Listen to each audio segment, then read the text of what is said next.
Well, as for the efficiency or effectiveness of a lockdown is indisputable.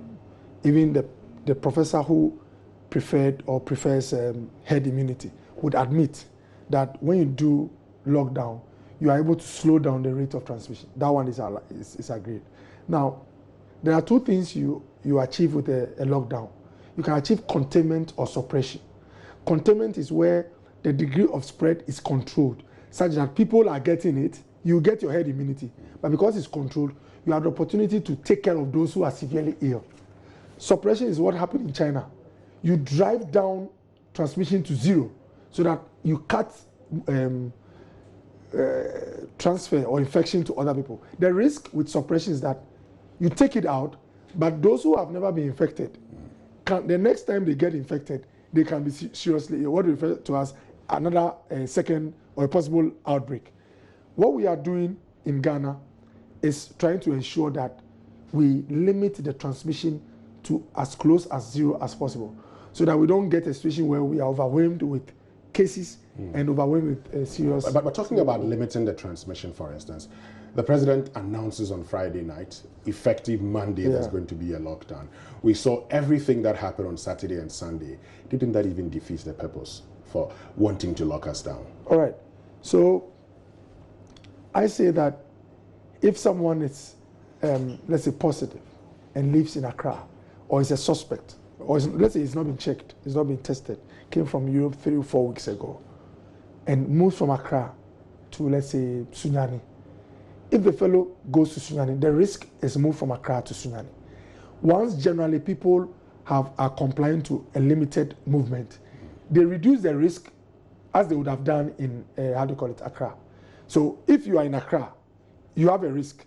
If you observe a lockdown, you reduce the risk of transmitting to someone else.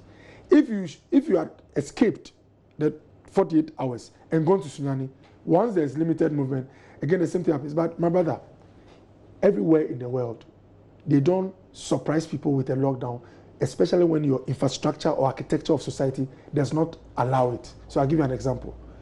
So are you okay? Yeah, go ahead. Yeah. So in New York, they can announce a lockdown, and it is effective immediately. The reason is simple. They still allow you to go to your grocery shops. You can go to a grocery. They have data on each citizen, such that they know whichever level you belong to. Those who need to go out before they feed, they can get food to them. It's because we've not gotten to that level yet. So when you want to announce a lockdown, you give a window for people to set. I gave an example of a doctor who works, let's say, in Sunyani Government Hospital.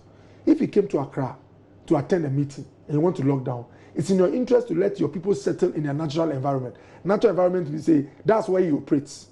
If you keep him here, you deny yourself of essential services in Sunyani. So as for that one, it's allowed, especially for societies whose architecture is not like the first world. Yeah. Talking about societies whose architecture, are not like the first world, is an admission that Ghana, per how we are, we're not prepared for the kind of strict lockdown as we've seen in other jurisdictions. You know, we as a people, we might not have done, let's say, 100%, but we should take some pride in some of the achievements that we chalk in this country.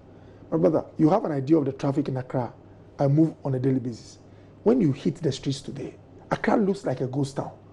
Largely, I tell people, this is a community, a country that has responded well to this lockdown. I think in the minds of people, they think that when there's a lockdown, you're not even seeing one human being in town. You came from your house to this place. Yes. I know people who might have mistaken you for someone who is refusing to stay at home and is trying to be outside. I have to show my identification. No, but the point I'm making is that anyone who counts you as someone loitering around would have made a mistake. So I'm using you as an example for people to know that there are a few people who are providing services that are needed, like you informing the public of what is happening and all that. Look, the policeman you see on the streets, when he's going back, he might not be maybe in his uniform. A nurse might have changed and going home. So there are a few. All we tell people is that if you are not part of the essential workers, if you are not going to do something which is our life and death, like going to get food or gas, your gas is run out, or electricity, because if it's not an essential, it's not a need but a want, defer it. Okay. Yeah. So